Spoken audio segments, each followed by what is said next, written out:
involved. I know that it's got. I think they have to get involved in it. Um, but he did sign the bill.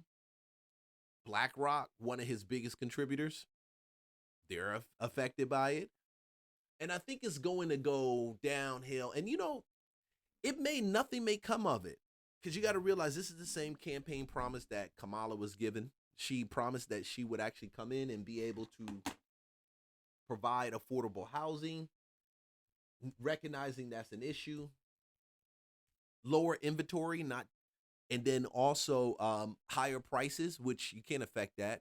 If you reduce the inventory, yeah, you're going to have an appreciation, but you can't increase the inventory and think that the values will still say the same. Real estate doesn't work like that. But what do I know? I'm just a guy in his studio, in his poncho, with some real estate experience, telling you this. Yeah, yeah, yeah, yeah. And when I'm done with this, I'm going to try. I will go, and we're going to put some offers in on some deals. Because one thing I can be sure of is that even though he said it, institutional investors are going to be banned, and he's trying to ban them. Is that something that's actually going to come about? Like, are we actually going to see it? I don't personally. I don't believe so. I mean, I think it's a good thing to actually talk about and say, "Hey, this is what we're going to do," but I don't think it's possible.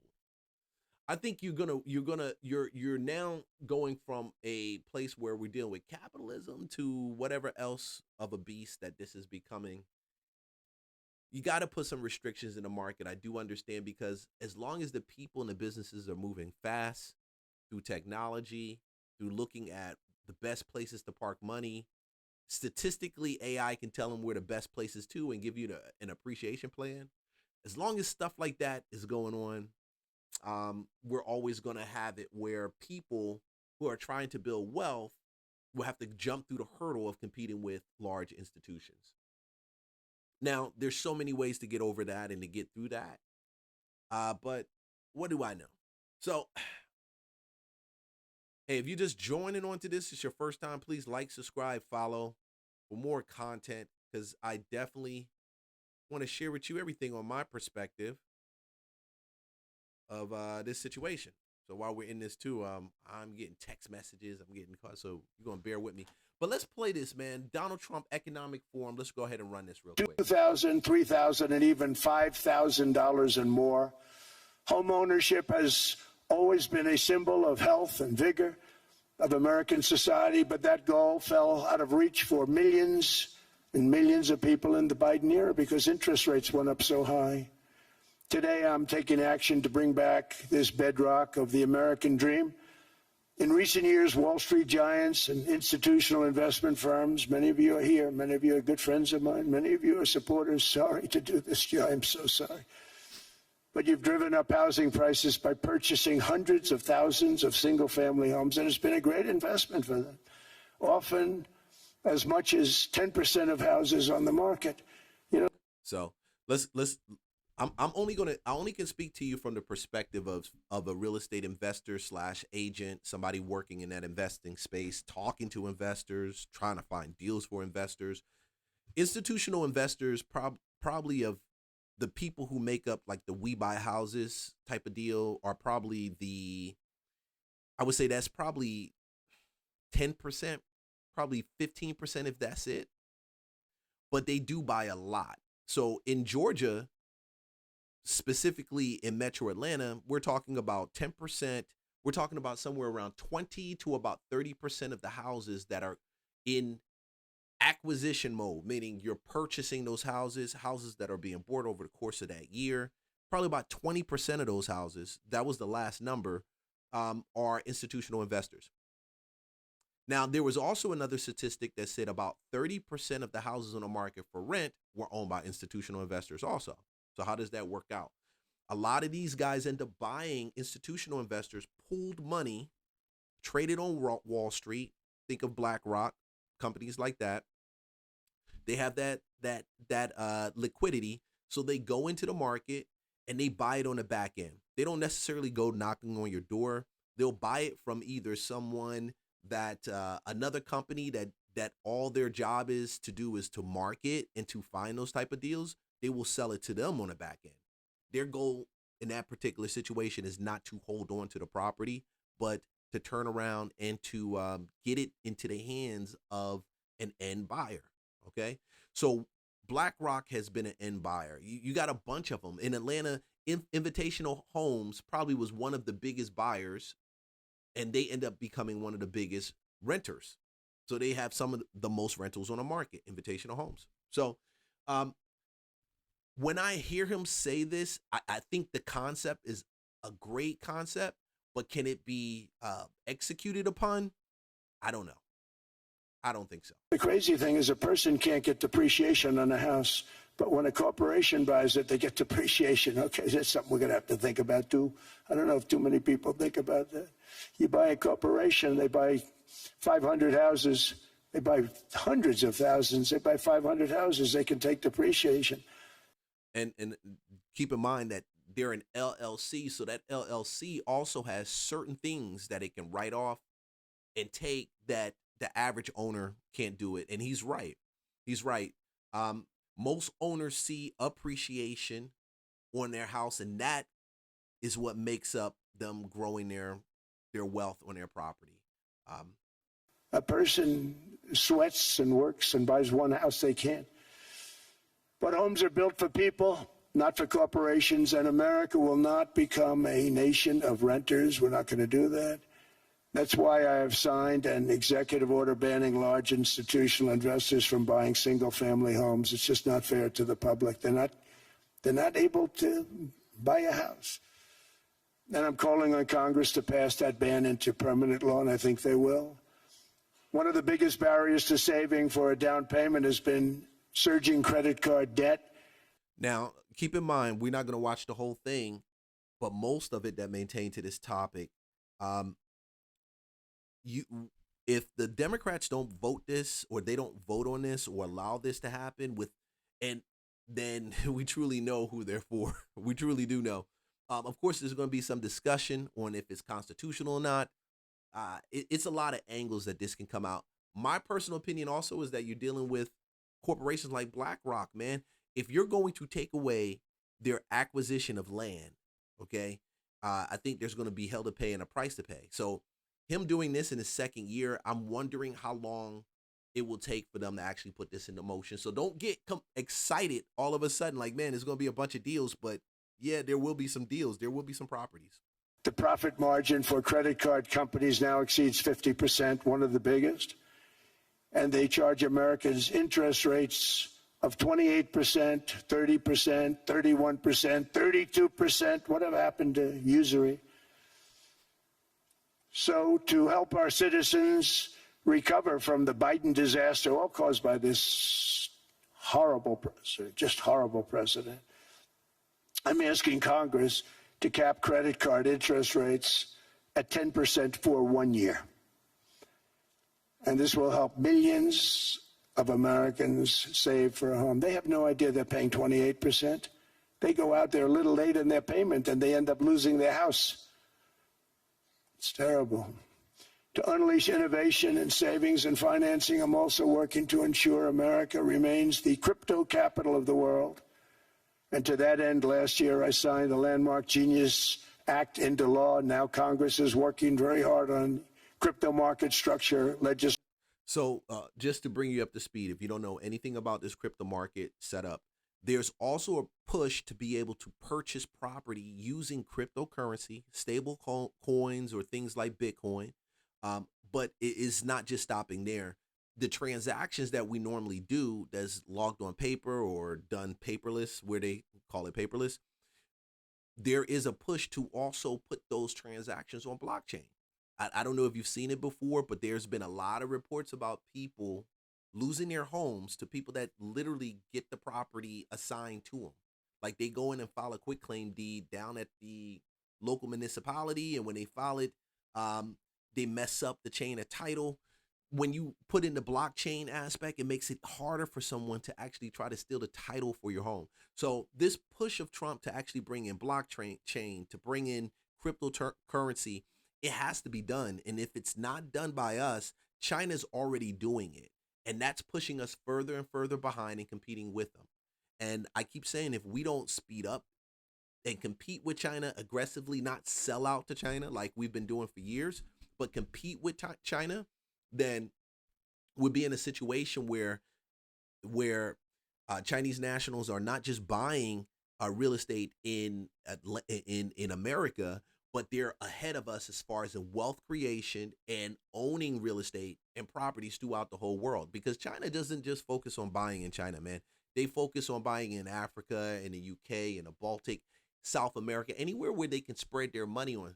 So we have to be competitive with China. We have to keep up with them, and going to a blockchain method to track your property transactions, all of those things, that's normal and it needs to be done. Inflation, Bitcoin, all of them, which I hope to sign very soon, unlocking new pathways for Americans to reach financial freedom. And I did it for two reasons. Number one, I thought it was politically good, and it was. I got tremendous political support. But more importantly, China wanted that market too. It's just like they want the AI.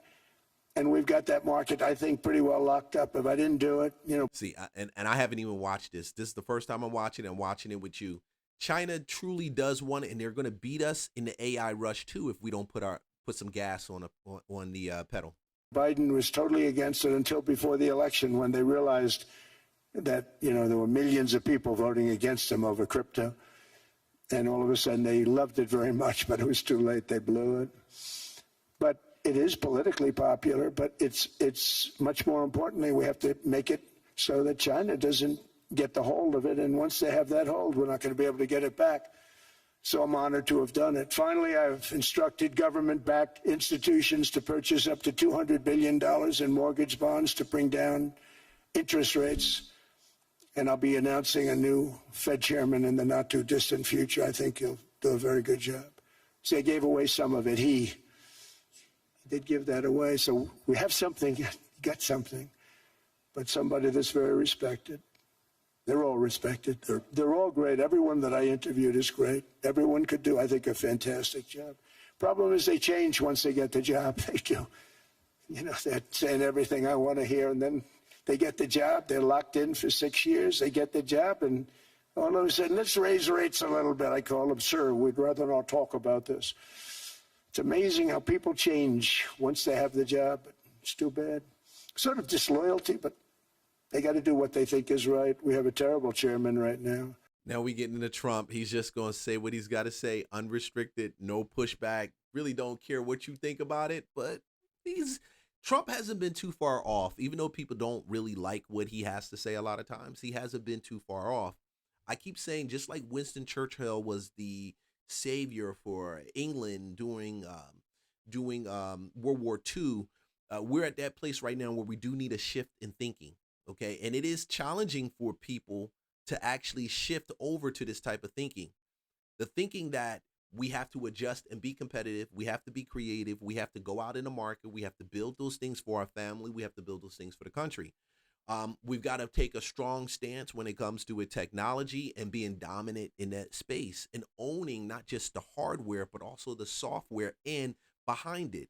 So it's so many different things that we have to be ready and in position to take advantage of as we move into this next level of past the internet. I think this is the biggest jump that we've ever had since we've had the internet, technology wise. So we got to be in those positions, and Trump sees it. And I'm hoping that after these next 3 years, that this type of thinking stays within the Republican Party, Conservative Party. And I hope some Democrats actually come up to this thinking too, because slowly, if you don't embrace it, you're really selling out the country. You're selling it out. Jerome, too late Powell, he's always too late. And he's very late with interest rates, except before the election, he was just fine for the other side. So we're going to have somebody that's great, and we hope he does the right job. Last week, the average 30-year mortgage rate dropped below 6% for the first time in many years. Another major factor in driving up housing costs was the mass invasion of our borders. And I have to say one thing about housing, because nobody ever says this. I am very protective of people that already own a house, of which we have millions and millions and millions.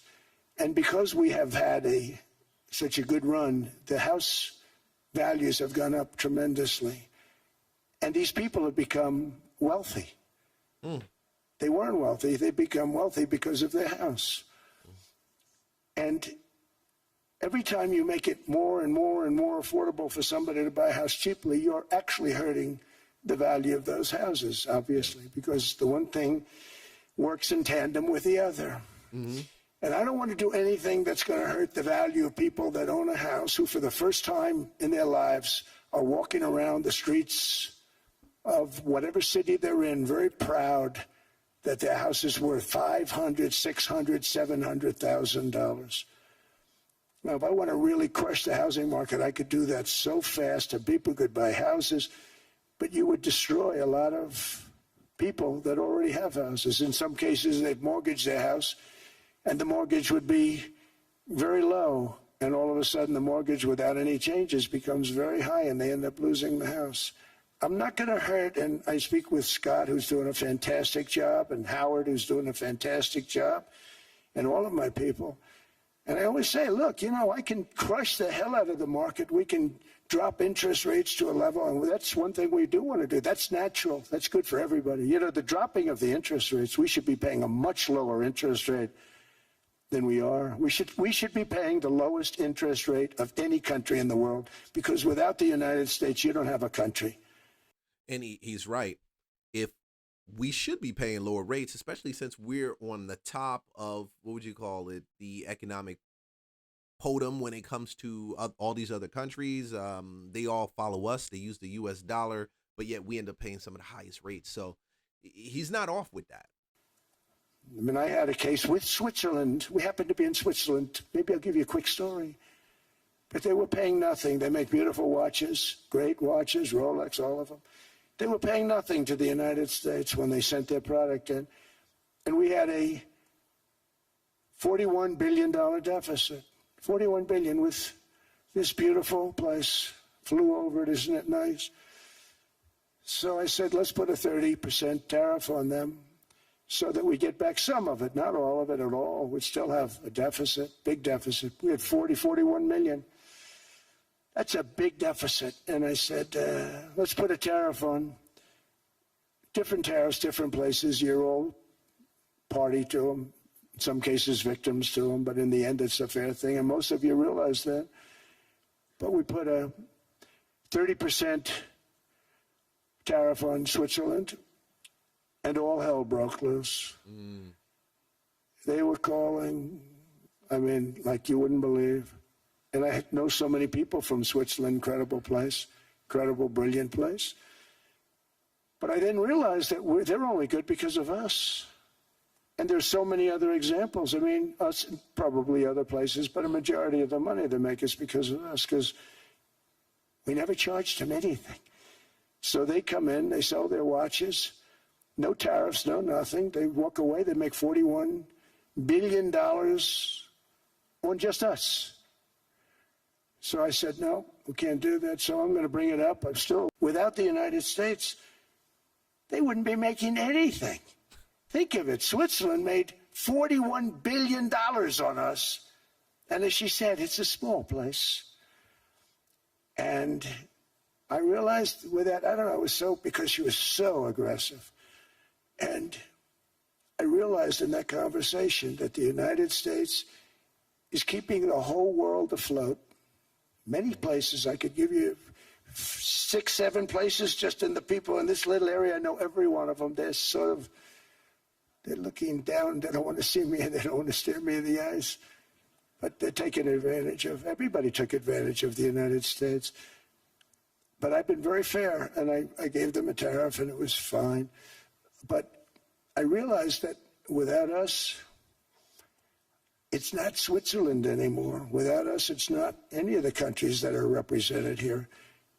Cool. So I'm not going to go too much into this anymore. Key point is that he's at the economic forum talking about this. He's serious about it. It's going to happen. Will it mean that buyers are able to find better properties? That can be true, depending on if it's structured right and if they do it. Buyers may get a chance now to take care of or take advantage of some of these resale markets properties that hit the resale market. So, big news. That's very good. That's big for people. Some of you agents that are working with investors or institutional investors. I know we would get institutional investors sending their buy boxes all the time. And they're very picky. Sometimes they're very hard to work with. So to say that they are the number one cause of like a housing shortage, I don't know if that's the right thing to say. We got to keep it in balance that institutional investors during 2008, 2009, I was in the market. They were responsible for bringing the market single-handedly from a place of bankruptcy, foreclosure, riddled with houses that people couldn't even get into. Some people can buy, some people couldn't. Institutional investors came in and made a lot of the purchases. Mom and pop investors, regular mid-side investors, and the institutional investors started to roll in after that. So they just may need to limit their run, limit their time, or limit how much in assets they can actually hold, which I think that is a better play because you're not going to get a bunch of houses that are bought by these mainstream investors to rent out to people. And until the rates are down, income is up, or the value of the properties drop, very few people are going to be able to buy at the level that's necessary to sustain a strong buyer's market in America. And that's a fact. 18 years experience, I'm just telling you. We got to make those type of changes. Just cutting out institutional investors, that it just can't stop with that.